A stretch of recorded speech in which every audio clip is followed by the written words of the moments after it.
Hello, everybody. This is Global Warming Skeptic, here for some commentary on both of my interactions with one Sam Seder, who I will from this point on call Sam Limbaugh for reasons that will be enumerated later. So, before we get into the debates themselves, let's briefly get into my reasoning for this. And I did have this pre planned that I was going to call into this show at some point, just with the right subject in mind. So here's the thing. Sam Seder, the Young Turks, Secular Talk, and David Pakman formed a union recently on YouTube where they would advertise each other. Or at least the Young Turks would advertise them.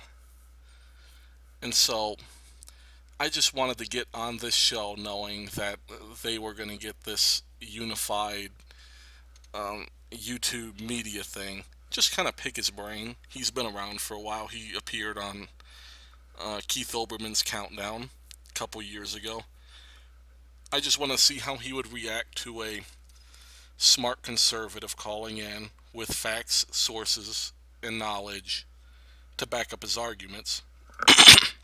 Excuse me.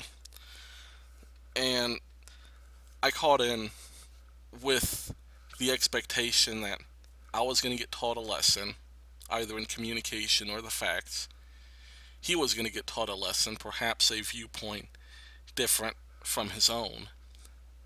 Or he was going to humiliate me and I was going to run home with my ball crying. What happened is extremely disturbing to me, and we're going to play this back. Mm-hmm. And if you look at Table 4 of the broad quantity 97% scientific broad quantifying the consensus on Bolster your association. And what do you say to bolster your association? Your assertion there. well, there's a paper called Quantifying the Consensus on Anthropogenic Climate Change by John Cook of Skeptical Science. Mm-hmm. And if you look at Table 4 of these self-rated papers, you'll see that only 62% of peer-reviewed studies endorse anthropogenic climate change of any magnitude. Okay. I don't have that in front of me, and I don't know who John Cook is. Okay, so what this is was a discussion on global warming. I called in to address something a previous caller had stated about there being a global warming consensus. And so I presented him with evidence of the contrary. And John Cook's quantifying the consensus of anthropogenic climate or anthropogenic global warming. You look at Table 4 as stated, and you will only see a 62% consensus on this. He responds by being clueless. He's never heard of the study. He's never heard of John Cook. He's never heard of skeptical science. And see, this isn't an ambush. And for those of you who do study climate change, as I do, it's disturbing that somebody who speaks so confidently, so comfortably, who toes the line so hard on the liberal position, has not heard of a very simple and recent study that made huge headlines. If you've done one story on climate change, you've certainly seen this paper. But basically, this first whole thing was me giving Sam Seder a science lesson. And it wasn't the type of science lesson where, it was blow for blow. He states a fact, I counter it, he counters the counter, etc. No, this was me explaining to him. I can't go through this whole thing because of time, but you can listen to the full interview on his channel. He goes through, or I'm going through things such as sea level rise, Richard Mueller, the IPCC, which he tried to quote. I had to point out that the IPCC is not really a scientific organization, it just contains some scientists. But there are many organizations that contain scientists. Oil companies, for example, have scientists, and these scientists will produce literature that is contrary to the liberal position.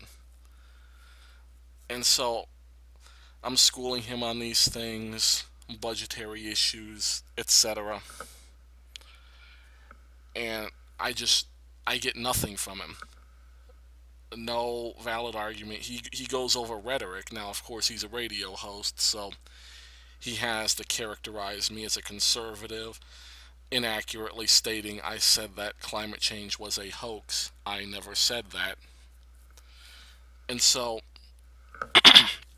what I learned was Sam Seder, and he's not the only one, is an intellectual lightweight.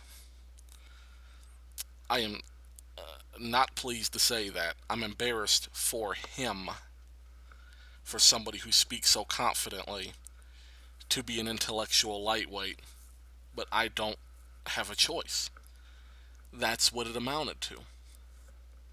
I got no feedback, no response whatsoever that had to do anything with the science. He quoted the NASA budget. That was as far as he ever got. And it wasn't him that even did it. It was one of his little buddies in the back or whatever that help him to do the research because he apparently can't do it on his own. But that's what I learned from this interview. So what happens is I just decide I'm not going to call into that show again because there's no point. There's no intellectual gain for anybody listening to his show. But basically all his fans keep begging me to call. Call Sam Seder back, call him back, call him back. And then Sam Seder himself calls me out. On the 3rd of June, I believe, he called me out. So I just decided, okay, I'm going on there not with the attitude that I'm going to be debating somebody who is my intellectual equal. I'm going on there to teach him a lesson. So I get on there and I debate him. Let's turn it to this. I actually could have showed you the John Cook paper. But if you want to look at the John Cook paper, it's in my other videos. I source that. But yeah, here's his other video. Global Warming Skeptic caller, now a tax expert too, apparently. And so this time I just decide I'm going to engage him on another topic. Although he still tries to engage me on the global warming stuff, but I take him to task on that. He quickly ends that nonsense.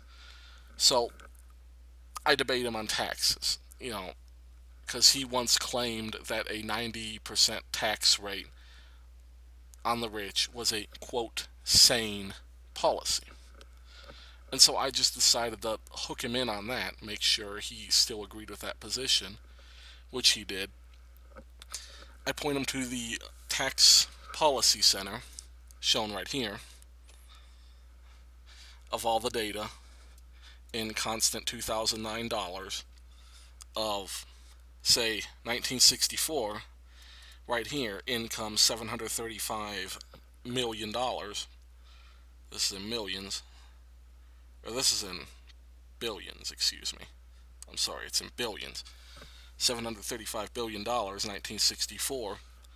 By 1974, it is $1,018 billion, which is a 42% increase. And so I point out to him that every time taxes go down, tax income goes up. And I could point to peer-reviewed studies that say this too. In fact, I have on his video, and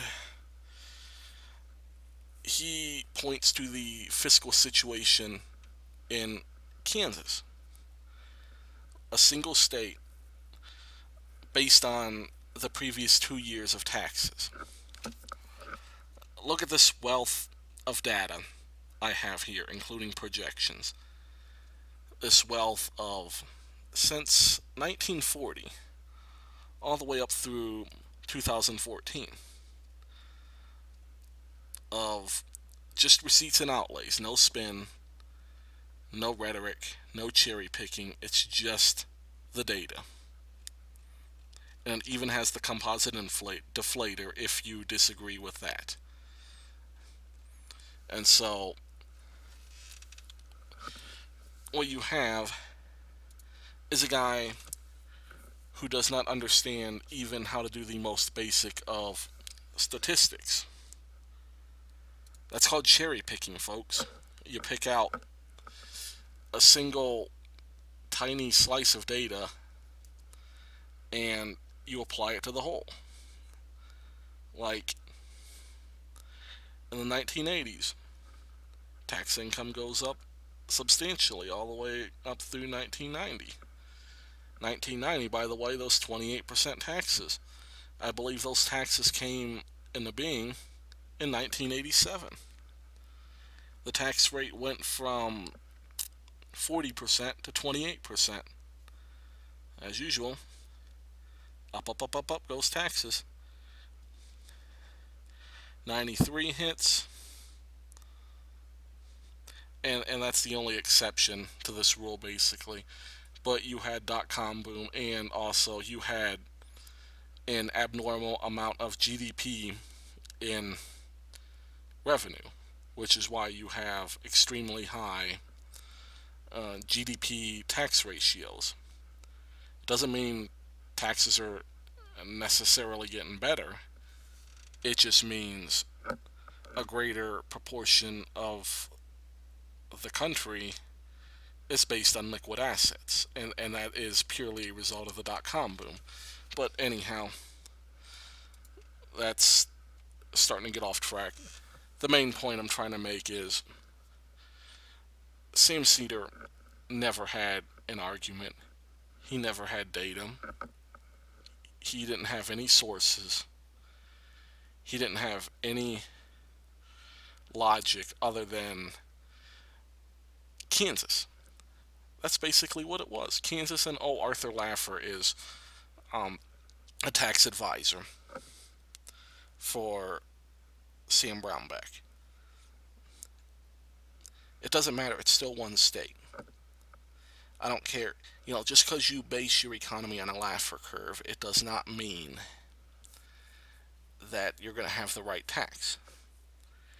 And even if it is a low tax, what does that prove? It proves nothing, because I did not state that every time you lower taxes, income will rise. What I pointed out was every time we did lower taxes, income did rise. So what does that tell you? Taxes are too high. You got to lower them. That doesn't mean there isn't a tipping point. That doesn't mean that individual states did not reach that tipping point. That does not mean that every state is going to be the same hump on the Laffer curve.